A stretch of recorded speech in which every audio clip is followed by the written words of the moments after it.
En Radio Innovadora con ustedes, Álvaro Seguel. Bienvenidos.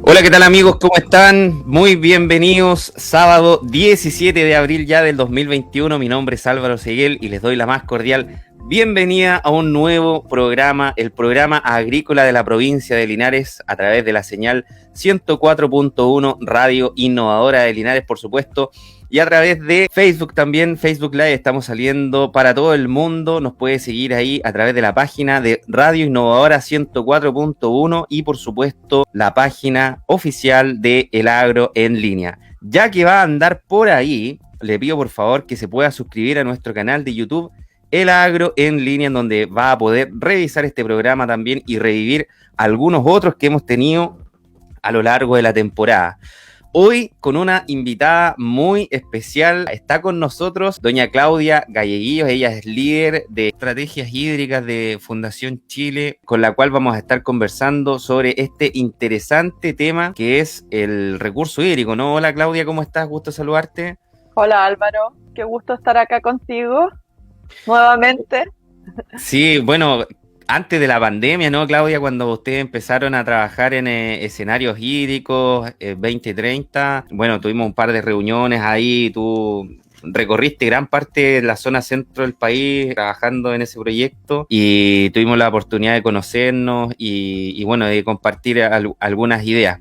Oye, Claudia, para los agricultores que nos están escuchando, para los técnicos, para los operadores ahí que escuchan muchas veces ahí, dejan los corridos de lado y sintonizan la 104.1, pasando rastra para enterarse un poquito de lo que está pasando en nuestra agricultura. Cuéntame tú, como líder de estrategias hídricas de Fundación Chile, ¿cuál ha sido tu rol en estos últimos años y cuáles han sido los focos en temas hídricos que ha puesto el acento Fundación Chile en el último tiempo? Bueno, ahí contarles si nosotros en Fundación Chile tenemos un gran equipo de agua, ¿cierto? Que llevamos mucho tiempo trabajando en estos temas hídricos, y la Fundación en particular ingresó a trabajar en estos temas hídricos porque la Fundación tiene el desafío y el mandato, ¿cierto?, de una institución público-privada que tiene como mandato hacer desarrollo sostenible. O sea, nosotros tenemos que preocuparnos de que Chile pueda continuar desarrollándose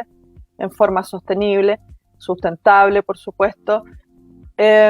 Y bajo esos parámetros nos comenzamos a dar cuenta que el agua era un gran riesgo, era uno de los factores más importantes que estaba poniendo en riesgo la sostenibilidad y el desarrollo en Chile.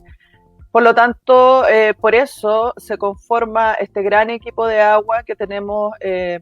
Somos cerca de 10 personas dentro de la Fundación que trabajamos en estas temáticas, liderados por Ulrike Broadcheck, ¿cierto? Y nos hemos dedicado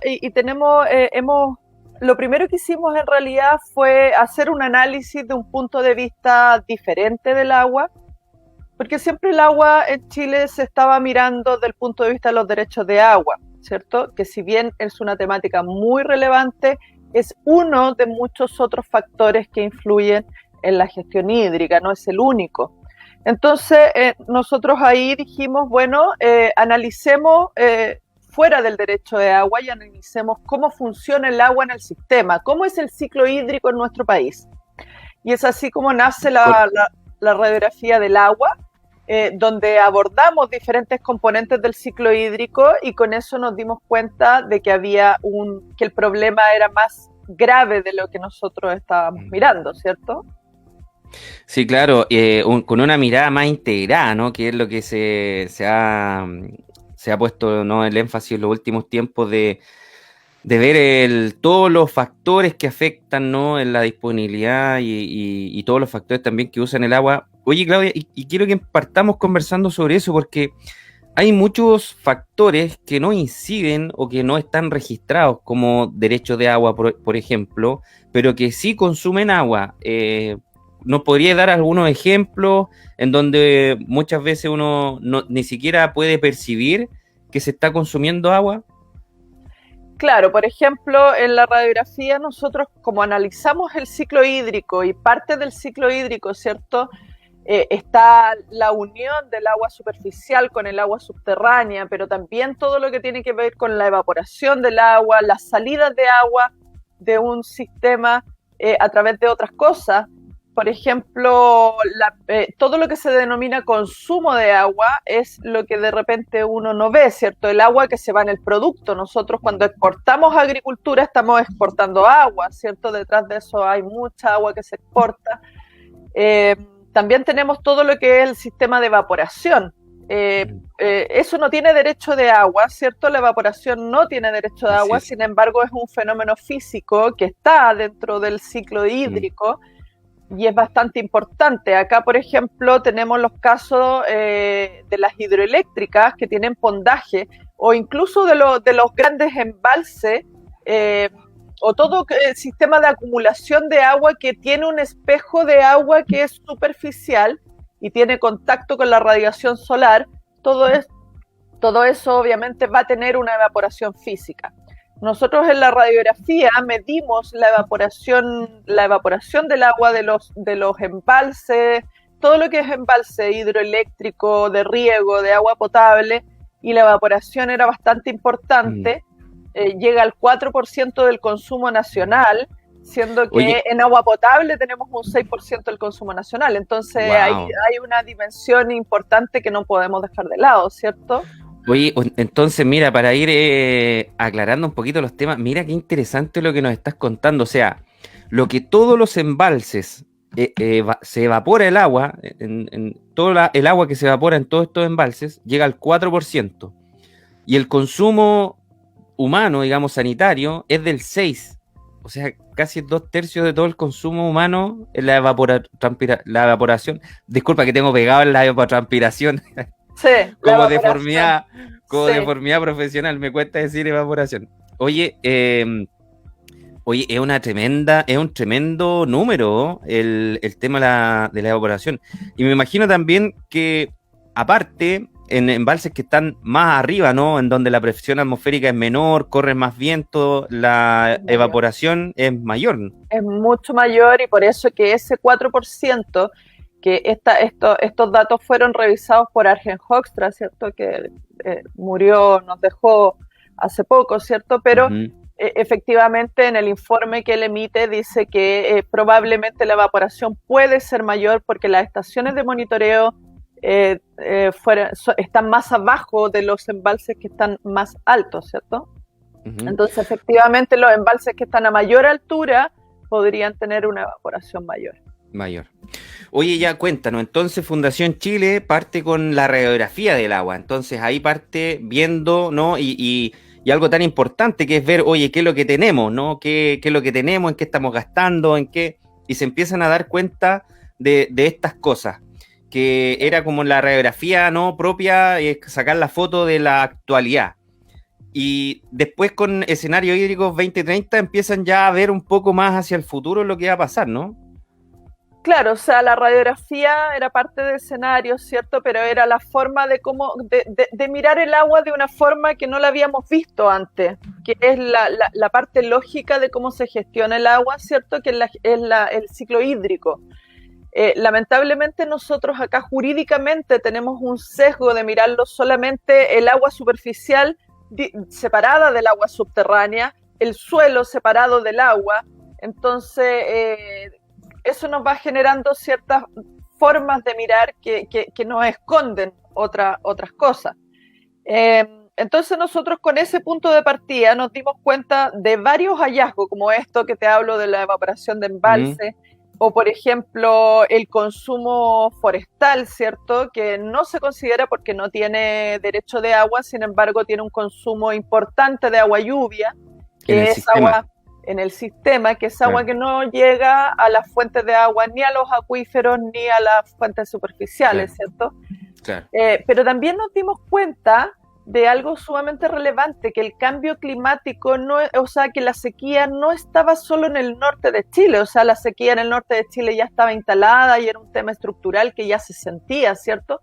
Sin embargo, esto se iba moviendo hacia el sur. y todo Chile está con un problema grande de cambio climático. O sea, los modelos internacionales nos dejan entre los 30 países del mundo con mayor riesgo de sequía, ¿cierto? De estos eventos extremos, sequía y grandes inundaciones en periodos muy cortos. Entonces, tenemos que enfrentar eso. Además, nos deja posicionado de 130 países dentro de los 4 países donde ese cambio se hace más rápido. Eso quiere decir que tenemos menos tiempo, ¿cierto?, de poder abordarlo. Nosotros, este cambio se comienza a manifestar más o menos en el año 2000 climáticamente. Sin embargo, recién como en el 2015 ya empezamos recién como a sentir cierto, los estragos que esto está causando ya el año que estamos ahora enfrentando. Imagínate, tuvimos una lluvia torrencial en enero, cosa que tenemos efectos en la agricultura. La agricultura es el primer sector que se ve afectado, y principalmente los pequeños agricultores, que tienen que tener recursos o estrategias para poder sostenerse. ¿Y por qué son tan importantes los pequeños agricultores? Porque los pequeños agricultores utilizan solo un 2% del territorio agrícola en Chile. Sin embargo, forman parte de la fuerza laboral más importante, porque tienen un 73% de fuerza laboral dentro del mundo agrícola. Entonces, no es menor el impacto que puede tener estos cambios. Y ahí son temas que nosotros debiéramos comenzar a ver dónde están nuestros puntos de vulnerabilidad económico, y cuando hablo económico no hablo del crecimiento económico, hablo del desarrollo, ¿cierto? Que es bastante distinto a tener solamente la mirada de cuánto cuesta o de la inversión. Esto va más allá, porque también tenemos un tremendo desafío. El desarrollo involucra temas económicos, pero también temas de bienestar social y, por supuesto, de sustentabilidad ambiental, ¿cierto? Entonces, ¿cómo realmente hacemos desarrollo y comenzamos a meter dentro de la ecuación estos temas sociales y ambientales y no solo el tema económico? El beneficio es mucho mayor si lo miramos más ampliamente. Claro, o sea, es que lo que pasa es que el agua trasciende un montón de rubros e industrias, ¿no? Sin agua, y bueno, y básicamente la agricultura la golpea tremendamente. Tú aquí nos acabas de dar unas estadísticas que son muy relevantes que podamos enfatizar aquí con los agricultores, que es que estamos dentro de los países que vamos a ser más afectados, ¿no? Y estamos dentro de los países que vamos a ser más rápidamente afectados también. Entonces, en base a eso, ya estamos teniendo consecuencias a nivel, también tú nos estás diciendo, de todo el país. O sea, porque antes se decía, no, el norte es seco, el norte es árido, en el norte no llueve todo, pero hoy día tenemos, creo que tuvimos ahora hace poco, ¿no?, el invierno más seco en el sur también. Estamos hablando de las regiones de los ríos, los lagos, en donde ya no está cayendo agua, y por ende es un tema muy preocupante y que está trayendo consecuencias que ya las estamos viendo. Y también tú enfatizaste un tema muy importante que aquí vale la pena que podamos hablar de ello, que es sobre el tema del desarrollo rural. Porque muchas veces la agricultura, el agua, ¿no? Sin agua no hay agricultura, lleva un montón de oportunidades a las personas de zonas muy alejadas de nuestro país, que con un poco de agua, con un poco de suelo, pueden ellos mismos, por último, producir sus alimentos para autoconsumo, de a poco ir produciendo más y con esas externalidades poderlas vender, ¿cierto?, en alguna feria. Tienen algunas oportunidades laborales. Tú lo comentaste que también el 73%, imagínate, de la fuerza laboral también está atomizada, ¿no?, en estos pequeños agricultores que están en zonas rurales apartadas y que también juegan un rol muy importante en el desarrollo local. Activan la economía local, el negocio de barrio también se reactiva. Y si no tienen agua, Claudia, estas personas, ¿qué es lo que pasaría, por ejemplo, en estas zonas rurales en donde el agua empieza a escasear mucho y la gente no empieza a tener oportunidades? ¿Qué es lo que empieza a pasar? Bueno, eso está altamente estudiado. En Chile es un fenómeno que ha ocurrido antes, con la gran sequía que hubo anteriormente, ¿cierto? Que hay algunos artículos que visualizan que también pudo haber sido parte de lo que fue la gran reforma agraria. en su Ujú. momento, ¿cierto? Hay algunos artículos de historia que narran eso, que detrás de eso había una gran sequía también que estaba sucediendo. Sin embargo, a nivel internacional, esto está bien documentado. Tenemos libros que hablan de las guerras del agua, ¿cierto? Publicaciones científicas, análisis históricos. Efectivamente, los fenómenos que van ocurriendo cuando comienza la sequía, el primer fenómeno son los conflictos, ¿cierto? Los conflictos por el uso. De hecho, Ujú. nosotros ya tenemos muchas zonas por conflicto de uso en Chile, ¿cierto? Hay zonas que están como casi en guerra por el tema del agua. Y eso es porque nosotros estábamos acostumbrados a tener agua, pero en corto tiempo ha bajado esa cantidad de agua. Y eso siempre va a significar un cambio muy drástico para ciertos sectores que son quienes no se pueden adaptar rápidamente. Entonces, en los conflictos que suceden, el primer conflicto que sucede es que cuando comienzan a quedarse sin agua, comienzan los conflictos locales, ¿cierto? Entre diferentes usos. Podemos ver, hay levantamientos sociales, son en Europa hay o sea, no estadísticas, sino que historia respecto a cómo la falta de agua ha generado guerras entre países, entre sectores, y son principalmente los pequeños agricultores que comienzan a quedar sin un bienestar donde poder estar, ¿cierto? Y comienza la migración campo-ciudad. La migración campo-ciudad es indeseada, genera efectos indeseados, ¿cierto? Muy complejos de manejar. Entonces, el desafío es cómo se evita esa migración. Y eso trae más pobreza, ¿cierto? O sea, es un círculo, uno comienza a caer en un círculo vicioso. Ahora, ustedes me preguntarán, bueno, ¿y cómo hacemos? O sea, si vamos a tener más agua, o sea, menos agua, el, el balance hídrico que arroja la DGA establece o pronostica, ¿cierto?, que podríamos tener hasta un 50 menos de caudales superficiales en los próximos años. Entonces, eso significa que casi el 50% de los usuarios que actualmente tenían agua o hace un par de años atrás tenían agua, probablemente el 50% no va a tener agua. Entonces, ¿cuál es el desafío? O sea, ¿los vamos a perder? ¿Vamos a entrar en esos conflictos o hacemos algo para poder comenzar a trabajar en sostener el desarrollo que tenemos ahora, pero con el gran desafío que es menos agua y también menos suelo? Porque uno de los grandes temas, y aquí viene otro análisis internacional que también con la crisis del COVID se ha acentuado este tipo de estudios, es el tema ambiental. O sea, Chile tiene un gran deterioro ambiental. Hemos priorizado, ¿cierto?, el cambio de uso de suelo por otro tipo de actividades productivas por sobre los ecosistemas. Y en el caso del agua, hay ecosistemas que ya están comprobados que son fundamentales para sostener el ciclo hídrico. Entonces, esos ecosistemas están sufriendo daños por cambio de uso suelo. El cambio de uso suelo, bueno, nosotros también sacamos un estudio, ¿cierto?, que muestra, el estudio Pliskov el año 2020, muestra esos cambios de uso suelo principalmente por el tema agrícola, por el tema forestal y también por el tema urbano. Oye, Entonces, Claudia, como para ir entendiendo un poco estas repercusiones que traen los cambios de uso del suelo, son principalmente, por ejemplo, cuando un suelo agrícola, por ejemplo, que tenía un cultivo y este se regaba y esta agua percolaba, ¿no? Y iba a parar a las napas subterráneas. Si se cambia el uso del suelo a un suelo de uso urbano, por ejemplo, ya no se riega, ya se pavimenta, por ejemplo, y ya el agua no se infiltra. ¿Es ese el análisis? también tiene relación, también tiene Ujú. relación. Muchas zonas urbanas se han ido comiendo zonas agrícolas. Sin embargo, el cambio de uso de suelo que yo digo es de la vegetación nativa, ¿cierto? Por Ah, ejemplo, la vegetación que está ok. asociada a un curso de agua, Ujú.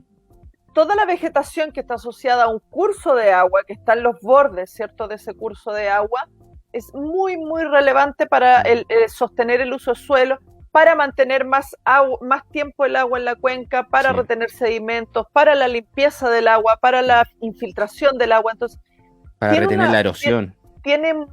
Incluso la evaporación. Entonces tiene muchos beneficios que no se ven porque nosotros estamos acostumbrados a mirar todo en números, ¿cierto?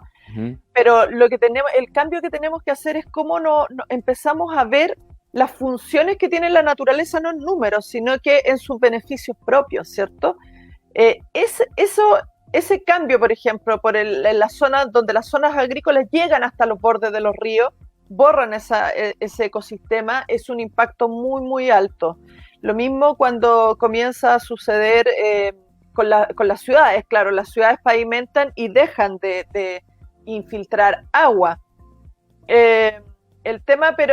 Entonces, ese cambio de la vegetación nativa, el bosque nativo, por ejemplo, el recambio del bosque nativo por nuevas zonas de agrícola o nuevas zonas urbanas o nuevas zonas forestales, también es muy importante. O sea, el bosque nativo cumple una función importantísima en el ciclo del agua. Entonces, ¿cómo comenzamos a mirar la protección de estas zonas? Porque sabemos que va a ser que es parte del sistema hídrico, ¿cierto? Es parte de nuestro ciclo hídrico y si la seguimos deteriorando vamos a seguir yendo hacia atrás. Y nosotros lo que queremos es avanzar. Entonces, por eso que el desafío principalmente agrícola es cómo mantenemos esa producción con menos agua y menos suelo. Y ese desafío no es imposible, es un desafío que los países que ya han vivido estas guerras que están documentadas, ¿cierto? Y todos estos problemas hídricos y que ya han vivido todos estos conflictos, ellos ya lo tienen solucionado. Entonces, nosotros no tenemos que inventar la rueda, tenemos que mirar lo que han hecho otros, ¿cierto? Y uno de los grandes temas ha sido eso, o sea, también está el estudio del COVID, o sea, el COVID es un virus que nace por el deterioro ambiental del planeta. Entonces, muchos virus van a continuar naciendo. O sea, el riesgo de continuar con virus es alto. No es como que este virus llegó y no va a haber otro, ¿cierto? Pero para eso tenemos que comenzar a mirar esto de forma sistémica y no de forma particular para un sector o para un propietario o para alguien en particular, ¿cierto? Esto es sistémico, o sea, el río es sistémico, el río nace en la cordillera, nace de las aguas lluvias, ¿cierto? Y eso desemboca en el mar y tiene un proceso de evaporación que a muchos de nosotros en la escuela nos enseñaron ese ciclo de agua y se nos olvida. Ese proceso de evaporación conforma nuevamente las lluvias, ¿cierto? Si nosotros no tenemos los sistemas sanos, ¿cierto? Donde eso puede comenzar a suceder de forma de ir guardando el agua, comenzamos a desbalancear el sistema. Y es como nuestro organismo, si nuestro organismo no está balanceado, obviamente comenzamos a manifestar enfermedades, ¿cierto? Así es.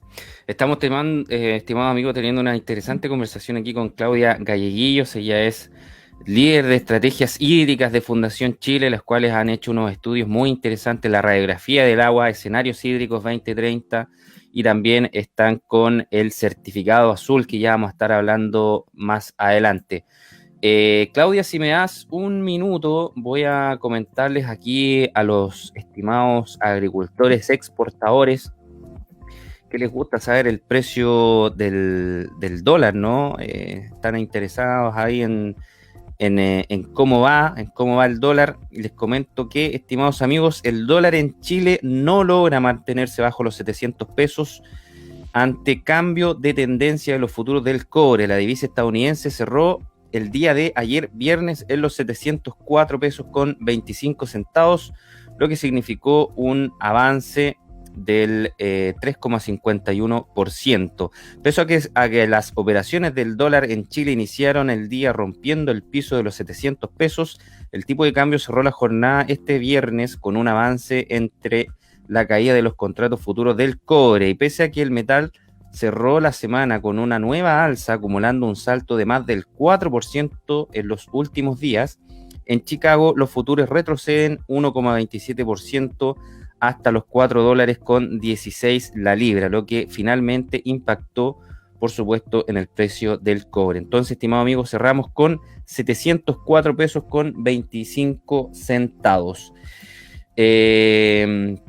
Seguimos aquí, amigos, en el Agro en Línea, conversando sobre estrategias hídricas, escenarios hídricos, sobre el agua, ¿no? Recurso tan importante para nuestra agricultura, con Claudia Galleguillos, líder de estrategias hídricas de Fundación Chile. Vamos a seguir hablando en el segundo bloque sobre importantes temas. Tenemos que hablar sobre, bueno, quedamos medio preocupados, ¿no? Sobre estos cambios que estamos teniendo, estas deficiencias hídricas que estamos teniendo. Claudia, no sé si lo ves tú, pero mi percepción por lo menos es que se notó mucho, ¿no? Se ha notado mucho en los últimos años el descenso en la disponibilidad de agua superficial, principalmente, lo que ha llevado a muchos sistemas, a muchos agricultores, a muchas empresas agrícolas a capear un poco este problema, haciendo mucho pozo profundo, teniendo mucha presencia en la napa freática.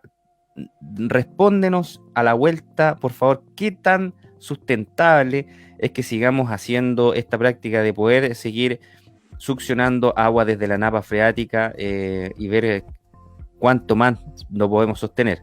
Así es que nos vamos a apartar, estimados amigos, un minuto, una pequeña pausa comercial y ya estamos de regreso en el Agro en Línea. Ya estamos de regreso, estimados amigos, acá en nuestro programa El Agro en Línea, a través de la radio innovadora 104.1 para los amigos de Linares, región del Maule. Nos escuchan en Colbún, en Yerbas Buenas, en Palmilla, en Longaví, en Parral, Villa Seca, Retiro. Todos los amigos de ahí, un cordial abrazo, un cordial saludo acá desde Radio Innovadora y por supuesto El Agro en Línea.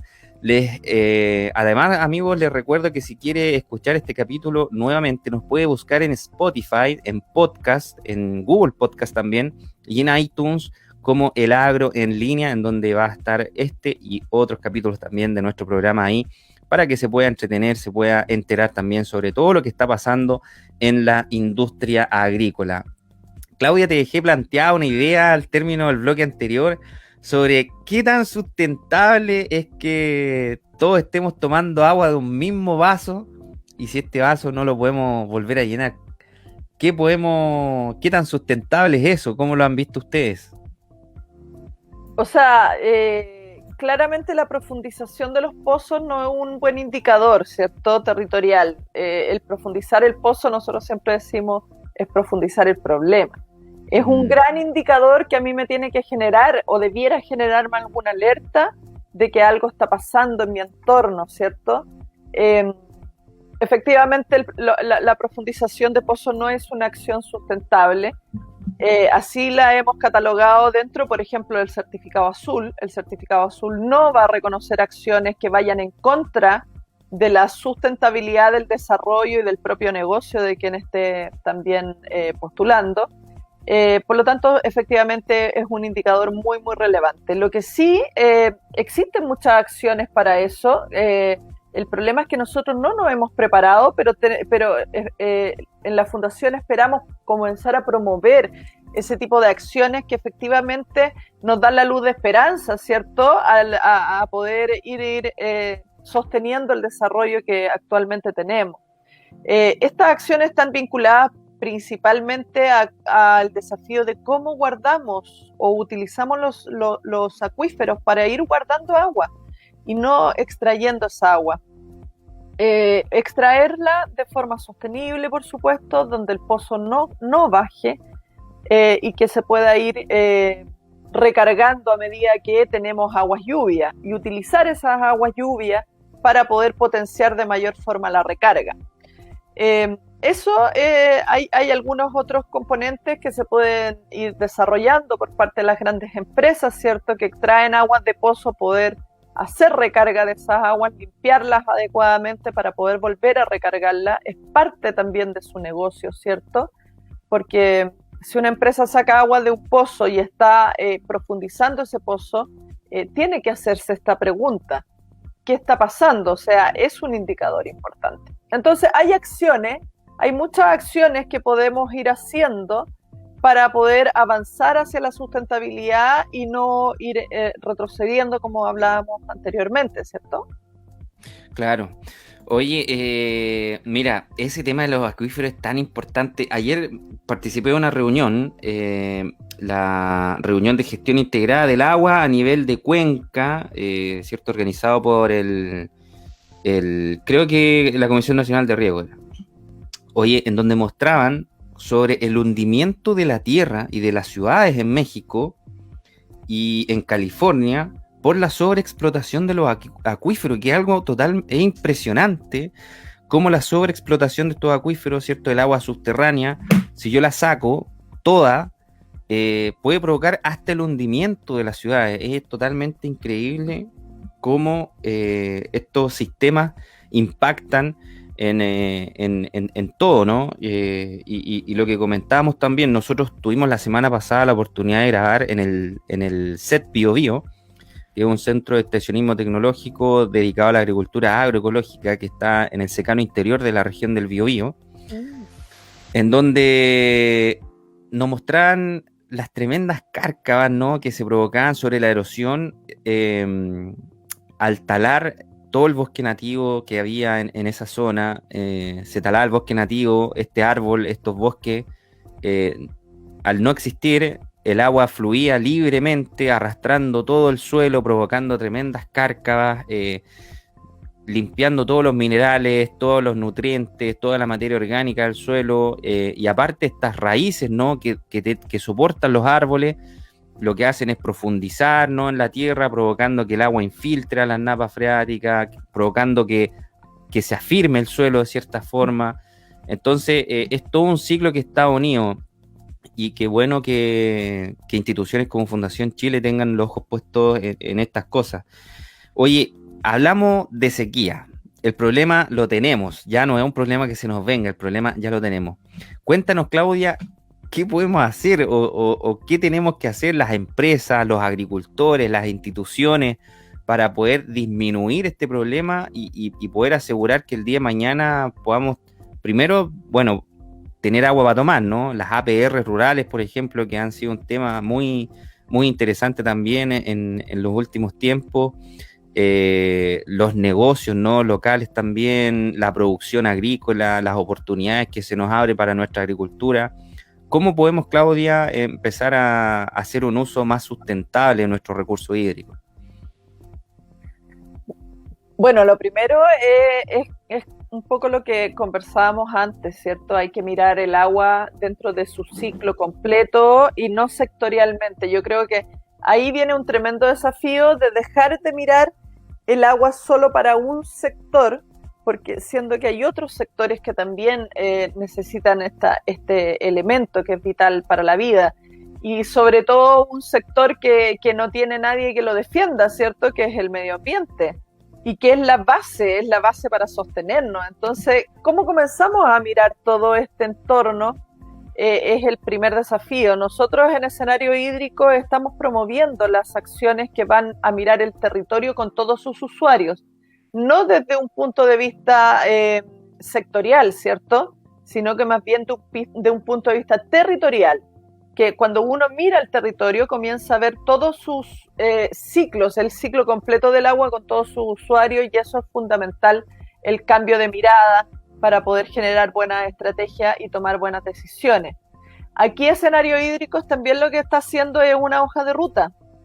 Vamos a señalizar cuáles son las mejores acciones de poder realizar y dónde. Entonces, tampoco es una solución la que nos va a entregar todo, ¿cierto? O sea, es un conjunto de soluciones. Sí, claro. Es un conjunto de soluciones que tienen que ir siendo evaluadas desde las que cuestan menos y las que tienen mayor impacto, que en este caso son las soluciones basadas en la naturaleza, que son las bases y son de muy bajo costo y de muy alto impacto, ¿cierto? Que es nuestro eje 2, que le llamamos de transición hídrica. Nosotros estamos trabajando desde el punto de vista de la institucionalidad, tanto a nivel nacional como a nivel de cuenca, de instrumentos de gestión que se pueden ir potenciando, ¿cierto?, que es nuestro eje 1 de la transición hídrica. Y paralelo a eso va el eje 2, que es la restauración y la conservación de ecosistemas para conservar o potenciar el ciclo del agua en los territorios. Luego de eso se evalúa el siguiente eje, que es el eje de la eficiencia. El eje de la eficiencia tiene un altísimo impacto, altísimo. Es tanto así que a nivel internacional se ha evaluado que un país o países que han invertido más en eficiencia e innovación, sobre todo en la parte agrícola, no han necesitado llegar a la construcción ni de embalses, ni de desaladoras, ni de otros grandes obras, ¿cierto? Que tienen una demora mayor, pero además un costo de inversión y un costo de operación mucho mayor. Entonces, Bueno, Israel es el ejemplo claro de eso, ¿no? Israel, California, Singapur, Australia, o sea, Mm. tenemos muchos ejemplos en el mundo y tenemos números además que hay detrás, ¿cierto? Que te muestran la diferencia entre tomar la decisión de hacer una gran obra sin haber evaluado las otras anteriores. Mm. Entonces, como te digo, nosotros no tenemos que hacer algo nuevo, tenemos que mirar lo que se haya hecho y ha sido exitoso. Y lo Oye, que Claudia, se ha hecho y ha sido exitoso es seguir este camino, ¿cierto? sí. Seguir este camino de las restauraciones, las soluciones basadas en la naturaleza, todo el tema de eficiencia hídrica, y si así todo no llegamos a cubrir esa brecha, ahí recién comenzamos a pensar en las grandes obras. Pero es Oye, lo que viene al final de la ecuación, ¿cierto? claro, porque dame tú el dato, pero si no mal no tengo entendido, son casi 13 años para poder en que pase el estudio de prefactibilidad, el de factibilidad, el estudio ambiental, estas grandes obras de acumulación de agua, ¿no? Aparte tienen un gran impacto medioambiental, social, tienen que ser económicamente viables, entonces en 13 años, imagínate, de aquí a 13 años más, quizás qué problema con el agua vamos a estar teniendo. Oye, te quería comentar otra cosa. Jonathan Hodge, en esta, no sé si pronuncié bien, perdón, don Jonathan Hodge, creo que se pronuncia así, experto australiano en gestión integrada del agua, comentaba que las soluciones, por lo menos lo que están planeando y planificando en Australia, tenían que ver con tres ejes importantes, que era la inversión, la regulación y las instituciones. Y todo esto bajo el gran paraguas, un gran paraguas técnico, ¿no? Que era básicamente lo que comentabas tú sobre la eficiencia. Oye, te quería preguntar, ¿cómo está Chile en respecto a la gobernanza del agua? Porque que es el tema de las instituciones, ¿no? Que a veces, muchas veces que hay ministerios que tienen dualidades, hay instituciones también que tienen que ver hay muchas cosas que tienen que ver con el agua. Desde ese punto de vista también ustedes hicieron un análisis y un roadmap, ¿no? Una hoja de ruta sobre cómo deberíamos reorganizar la administración del agua desde el punto de vista gubernamental. Sí, nosotros tenemos nuestro eje 1 que trabaja en ese tema de institucionalidad, gobernanza e instrumentos de gestión, ¿cierto? Ese eje está liderado ahí por Paul Duruyani, que es nuestro líder en gobernanza. Y sí, nosotros estamos construyendo una propuesta, todavía estamos en construcción. Hemos hecho talleres con diferentes sectores, el sector agrícola, o sea, el sector privado, con los servicios sanitarios rurales, con las ONG, hemos hecho con las instituciones públicas, ¿cierto? Para poder ir recopilando en base a lo que tenemos, para poder saber hacia dónde necesitamos ir, ¿cierto? Hay varias coincidencias. Lo que te puedo decir es que en Chile el último estudio del Banco Mundial arrojaba que teníamos 43 instituciones con competencia en temas de agua que no están coordinadas entre sí, y que en algunos casos algunas competencias son contrapuestas, ¿cierto? Incluso hay todavía incentivos que son un poco perversos para el manejo del agua, que son los que estamos mirando, pero ahora con la nueva remirada que está dando el eje 1, pues hemos encontrado más de 43, casi 50 instituciones. 50 instituciones. Y wow, sí. Oye, disculpa, es que el número es... Lo que pasa es que eso... No están coordinadas. Es que lo que pasa es que ese es el tema, Claudia, porque eso le agrega un montón de burocracia al sistema que yo creo que hace muy ineficiente todo, que traba las cosas. hace que no fluya, digamos, hablando en términos hídricos. Exacto, sí, absolutamente. Pero además otra de las cosas que también nosotros hemos sido bastante enérgicos en comunicar, ¿cierto? Es la necesidad de que sean los mismos territorios los que se empoderen, porque el problema es que cuando tú generas políticas públicas, sobre todo relacionado con el tema hídrico, y que están centralizadas y no conocen la realidad de los territorios realmente, ahí es donde cometemos los errores, ¿cierto? Por ejemplo, la política pública de la desalación, que en algún momento fue bastante fuerte, estaba dentro de las soluciones, pero cuando comenzamos a hablar de desalación y tomamos todo nuestro territorio chileno, nos damos cuenta que no aplica para todo el territorio chileno, ¿cierto? Ya te queda la mitad del territorio cortado. Y después cuando comenzamos a preguntar ¿y quién puede pagarlo? Y ahí se nos fueron de ese territorio muchos sectores. Entonces, no es una política que debiera ser nacional. Esas son decisiones que debieran ser tomadas en los territorios, ¿cierto? Con un conjunto de otras soluciones. Y el tema es que acá tenemos que abrir el abanico de lo que existe. Nosotros siempre hemos dicho, o sea, si queremos, sabemos que tenemos que guardar agua, pero ojo, que los embalses no son los únicos sistemas para guardar agua. Entonces tenemos los acuíferos, tenemos embalses que son más pequeños, embalses en bolsa, embalses en celdas, embalses subterráneos. O sea, hay otro tipo de sistemas de almacenamiento que se pueden analizar en conjunto con el embalse. Sí. Ojo que en algún momento se decía que yo no quería los embalses. No, lo que yo estoy diciendo, lo que yo digo es que el embalse tiene que entrar dentro de una gama de otras consideraciones a evaluar. No solo el impacto económico y el impacto que va a generar a un solo sector productivo, sino que mirando al territorio completo, ¿cierto? Y también considerando los impactos ambientales y sociales. Entonces, bajo esas características, hay otras opciones que se pueden ir mirando. Hay muchas soluciones que son desconocidas. Por ejemplo,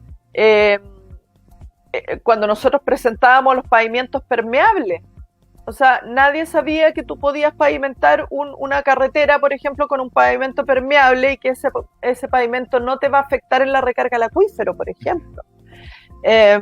Y paradójicamente el pavimento permeable es de una empresa chilena, entonces es como desconocemos muchas cosas. Yo creo que nos falta mucho conocimiento, abrir un poco la gama de lo que existe para poder tomar mejores decisiones y tener esos parámetros a la vista, ¿cierto? El parámetro de los costos, pero también de los impactos sociales y ambientales. Con eso creo que podemos tomar mejores decisiones para poder caminar hacia el desarrollo sostenible. Soluciones hay. Sí.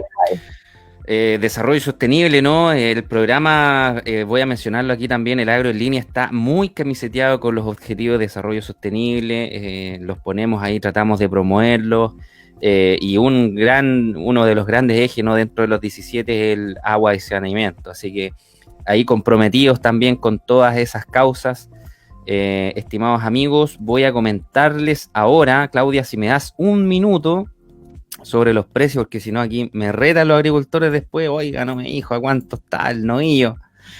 Ya, estimado amigo, si usted tiene novillo, quiere vender, quiere invertir, le comento que la feria de hoy día, les voy a hablar sobre la feria de Parral. Los amigos parralinos ahí, si tienen algunos animales disponibles, les voy a comentar sobre los precios de la feria de Parral del día miércoles 14 de abril del 2021. Novillo gordo, 1.700 pesos el kilo.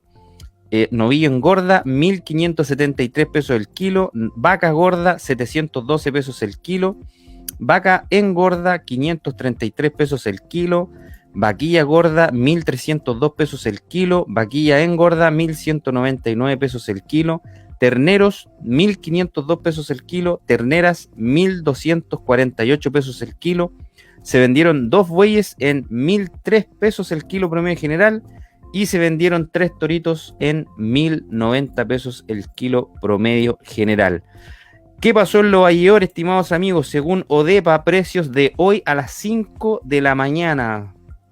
tomadores de precio, ya empezaron a llegar ciruela tipo Angelino a 140.000 pesos el Beans, kiwi a 400.000 pesos el Beans, está caro el kiwi, está consumiendo harto kiwi por la gente por el tema de la vitamina C. Manzana, tenemos ya Pink Lady en 230.000 pesos el Beans, y tenemos pera en 140.000 pesos el Beans. En lo Ayor también estuvieron zanahoria, tenemos a 5.000 pesos el saco de 20 kilos, y voy a revisar las papas que los amigos aquí de Orilla y Maule también siempre me preguntan. Tenemos papa de primera a 7.000 pesos la malla de 25 kilos. Ha estado subiendo un poco la papa, estimados amigos. Ya, doña Claudia, estamos para los amigos aquí teniendo una interesantísima conversación. ¿Qué vamos a hacer con el agua? Con Claudia Galleguillo, ¿no? Líder de estrategias hídricas de Fundación Chile. Oye, Claudia, coméntanos un poco ahora sobre el certificado azul. Cuéntanos qué es y qué tipo de instituciones pueden acceder a este certificado. Mira, el certificado azul nace como un instrumento, ¿cierto?, desde el proyecto Suizagua, que corresponde a un programa latinoamericano, El Agua Nos Une, pero también un compromiso que asume en Chile, la Alianza del Pacífico, de promover este tipo de incentivos para que la empresa comience a gestionar adecuadamente el agua. Este certificado está enfocado netamente en empresas, sectores, o sea, empresas productivas, ¿cierto?, de servicios, producción, de cualquier tamaño. Porque una de las gracias que tiene es que tiene aplica el principio de gradualidad, ¿cierto?, donde comienza a haber, tiene 3 niveles, y en cada uno de los niveles se puede ir avanzando, por lo tanto se permite que una empresa pequeña también pueda acceder a algún nivel del certificado, ¿cierto? Uh-huh. Por otro lado, también se genera un mecanismo que nosotros le llamamos el principio colaborativo, donde una empresa grande puede colaborar o apoyar a un pequeño a poder avanzar en la gestión hídrica y poder llegar a algún nivel del certificado, a su cadena de proveedores o quienes pueden estar en su entorno también. Entonces, lo que hace este certificado, primero su propósito es ser un instrumento público-privado, ¿cierto?, dirigido hacia las empresas, netamente desde la mirada de la empresa, pero en cómo esa empresa participa en conjunto con el Estado a hacer una buena y real gestión del agua. Ese es el objetivo o el propósito que busca el certificado azul. Y en este contexto, lo que apuesta el certificado azul es a tener empresas que realmente quieran comprometerse a gestionar el agua, ¿cierto? Y ser entidades promotoras y entidades que puedan ser motores del desarrollo local también. Entonces, en definitiva, como ya conversamos, el certificado azul y la metodología que utiliza, que es la huella de agua, la ISO 14046, ¿cierto?, que es distinta a la metodología de huella hídrica, y eso es súper importante. Solo el certificado azul reconoce la ISO 14046, huella de agua, que es diferente a la huella hídrica de la Water Footprint Network, ¿cierto? Y esto es porque se enfoca netamente en la empresa. ¿Cuál es la principal diferencia que tiene, Claudia? La principal diferencia... Aspectos muy generales. General, la Waterfoot aplica mucho más para lo que es la medición de huella o consumos de los sectores territoriales en el territorio. Y la ISO, la huella de agua, va enfocada a la empresa y los impactos que genera esta empresa en el marco de un territorio, ¿ya? Oye, Claudia, pero el certificado azul es algo, por ejemplo, que yo podría poner en la etiqueta de mi envase, ¿no? Podría poner en un sello que indique que mi empresa o mi producto está certificado con este certificado azul. Se está trabajando con el Ministerio de Medio Ambiente, ¿cierto? El Ministerio de Medio Ambiente está trabajando el tema de sellos. Efectivamente, es cuando una empresa llega al nivel 3 del certificado. El nivel 3 del certificado me refiero a una empresa que se transforma en una entidad que transforma también su territorio, ¿cierto? Su entorno, apoya a pequeños a comenzar a gestionar el agua y hace como lo que llamamos valor compartido en algunos casos, ¿cierto? Esa empresa sí puede posteriormente pasar a lo que es el sello que va a estar bajo el Ministerio de Medio Ambiente. Entonces, este certificado es como el periodo de aprendizaje que tiene una empresa y que además le demuestra a la misma empresa que esto tiene beneficios, porque las empresas no están acostumbradas a trabajar en la eficiencia hídrica internamente dentro de su propia producción, pero no miran hacia afuera. Lo que hace este certificado es hacerlos mirar dónde está el verdadero riesgo, ¿cierto? El riesgo de una empresa de quedarse sin agua no está dentro de su producción, está fuera de su producción. De quedarse sin agua en el acuífero porque otros también sacan agua del mismo acuífero, ¿cierto? O de que te deteriore la calidad de agua alguien que está botando residuos aguas arriba y tú necesitas una calidad mejor, ¿cierto? Así es. Eso te obliga el certificado azul a mirarlo y a gestionarlo también. Entonces gestiona también hacia afuera. Las empresas que llegan a este nivel pasarían al sello que va a estar en manos del Ministerio de Medio Ambiente. Genial. Oye, y eso lo que pasa es que yo le doy duro a los agricultores aquí con estos temas, porque nosotros ya tenemos que dejar de producir el commodity. Esto, digámoslo, bueno, Claudia tiene contacto con un montón de industrias, pero llevándolo para el lado nuestro, para el lado de la agricultura, nosotros ya tenemos que alejarnos de la idea del commodity. Ya no da lo mismo una manzana que se produce con X consumo de agua o con X sustentabilidad hídrica versus otra manzana que se produce con ciertas irresponsabilidades en ese sentido. Al respecto, el consumidor, ¿no? Claudia, tú me puedes ayudar más sobre eso, está ya mirando este tipo de cosas en donde empiezan ya a ver un montón de temas, empiezan a preocuparse por esto, ¿no?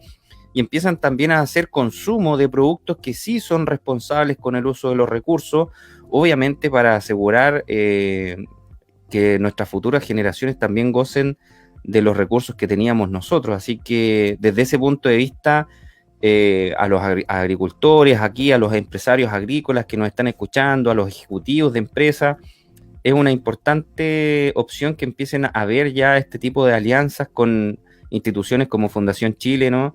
Para que puedan también asegurar de cierta forma sus procesos y certificar, ¿no? Ratificar con una institución seria como Fundación Chile que están haciendo un uso responsable del agua. Claudia, nos quedan unos últimos minutos, por favor, coméntale a la gente dónde pueden enterarse más sobre las iniciativas que está llevando Fundación Chile respecto a la sustentabilidad hídrica, dónde se pueden contactar con ustedes si necesitan tener más información. Cuéntanos algo. Bueno, yo los invito a ingresar a la página web, ¿cierto?, de Escenarios Hídricos. Ahí nosotros tenemos todas nuestras publicaciones, todo lo que he comentado está publicado ahí, ¿cierto? Además sacamos un manual o un portafolio de 212 soluciones hídricas que podrían ser aplicables en distintos sectores, a niveles territoriales, productivos, etcétera. Respecto al certificado azul, la página web del certificado azul, no mencioné la página web de Escenario, www.escenarioshídricos.cl. Las vamos a compartir aquí en la descripción del video, van a quedar todas las páginas. Muchas gracias. Y en el caso de el certificado azul, eso está administrado por la Agencia de Sustentabilidad y Cambio Climático, que son nuestros socios estratégicos. Y la página web va a estar disponible a partir del 20. La semana del 20 de abril va a estar disponible en la página web con toda la documentación y toda la información que necesitan para poder analizar este sistema de certificación, y también las adhesiones de empresas que quieran adherir a este APL del certificado azul. Se va a abrir la adhesión a partir del 26 de abril.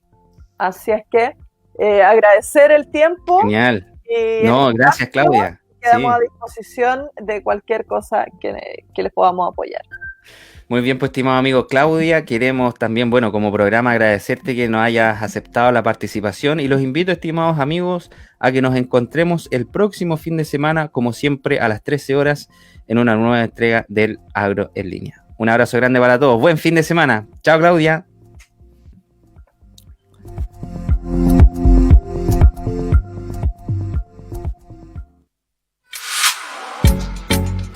Y nos vamos. confiados en haber compartido con ustedes, apreciadas amigas y amigos, lo más relevante, lo más importante que hoy necesitamos saber para trabajar y enfrentar con conocimiento y optimismo lo nuevo en la agricultura. Álvaro Seguel, con mucho agrado, les invita a reunirnos el próximo sábado a las 13 horas 1 de la tarde en otra cita con El Agro en Línea. Muy